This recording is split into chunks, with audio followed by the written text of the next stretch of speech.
बिस्मिल्लाहिर्रहमानिर्रहीम। नाज़रीन, सल्जूक़ सल्तनत मुसलमानों की वो अजीम और शान सल्तनत थी जिसमें इस्लाम बड़ी तेज़ी से फैला।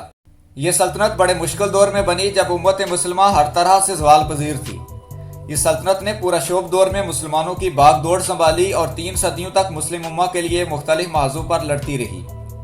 सल्जूक़ सल्तनत की इसी शानदार तारीख पर तुर्की एक ड्रामा सीरियल निज़ाम आलम के नाम से बना रहा है, जो सितंबर में नशर होगा, जिसका पहला ट्रेलर जारी कर दिया गया है। आज हम आपको इसी सीरियल में काम करने वाले अदाकारों और कहानी के बारे में मुख्तसर बताएंगे, लेकिन उससे पहले आपसे गुजारिश है कि अगर आप हमारे चैनल पर न्यू हैं तो सब्सक्राइब जरूर कर लें ताकि आने वाली अपडेट्स आप तक बर वक्त पहुँच सकें। नाजरीन, इस ड्रामा सीरियल की कुछ खास बातें हैं। पहली खास बात यह है कि इसे TRT नशर कर रहा है, जो तुर्की का सरकारी टीवी चैनल है, और ड्रेलियस अर्तुगरुल भी इसी चैनल ने नशर किया था। इस सीरीज में मुकम्मल नई प्रोडक्शन साइन की गई है, बिल्कुल उसी तरह जिस तरह ड्रेलियस अर्तुगरुल के वक्त नई प्रोडक्शन कास्ट की गई थी। इसी वजह से यह सीरीज तुर्क इस्लामी सीरीज देखने वालों के लिए तवज्जो का मरकज बन गई है और हर कोई इसको देखने के लिए बेताब है। इस सीरीज की दूसरी खास बात यह है कि इस ड्रामा सीरीज की कहानी का स्क्रिप्ट लिखने वाले सरदार ओजू नौलान हैं, जिन्होंने ड्रेलियस अर्तुगरुल का स्क्रिप्ट भी लिखा था। इस सीरीज की तीसरी खास बात इस सीरीज में काम करने वाले अदाकार हैं। इस सीरीज का मरकजी किरदार सुल्तान मलिक शाह अव्वल है, जो कि सुल्तान अलप अरसलान के बेटे थे। इस मशहूर किरदार को निभाने के लिए अदाकार बुगरा गुलसोई को चुना गया है। ये तुर्की के एक मशहूर अदाकार हैं जो मुख्तलिफ सीरीज में काम कर चुके हैं। आप में से अगर किसी ने कोसम सुल्तान सीरियल देखा हो तो आपको पता होगा कि वहां सुल्तान अहमद का किरदार अदा करने वाला शख्स यही अदाकार हैं।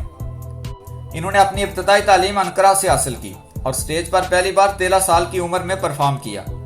इन्होंने अपनी एक तस्वीर लंबे बालों के साथ इंस्टाग्राम पे शेयर की है ताकि आवाम के तजस्सुस को बढ़ाया जा सके। इस ड्रामे का दूसरा और सबसे अहम किरदार हसन बिन सबा है, जो कि अशीशैन नामी एक बदनाम ज़माना तंजीम का सरबराह था, और इस किरदार को निभाने के लिए मशहूर तुर्क अदाकार गोर्गन आइगन को कास्ट किया गया है, जो इससे पहले पाया तक सुल्तान अब्दुल हमीद में बड़ा उम्दा किरदार अदा कर चुके हैं। इस सीरीज में तोरना का किरदार लैला लाइडिया अदा करेंगी। एक और अहम किरदार सुल्तान मलिक शाह के वजीर निजामुल मुल्क का है, जो कि तारीखी एतबार से भी बहुत अहम समझा जाता है। ये अहम किरदार मेहमद ओजगर के हिस्से में आया है, जबकि इमाम गजाली का किरदार जमाल तोख्ताश अदा करेंगे।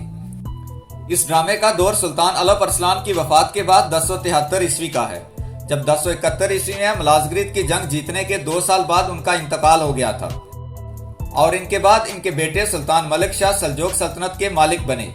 यह सीरीज इन्हीं सुल्तान मलिक शाह के गिर्द घूमती है, जिनकी मौत अशीशैन के हाथों हुई थी। इस सीरीज में सल्जूक़ सल्तनत की अशीशैन के साथ मार्कों और हसन बिन सबाह की साजिशों को बेनकाब किया गया है, जो कि सल्जूकों के लिए बाज़ंतीनियों और मंगोलों से भी बड़ा खतरा थे।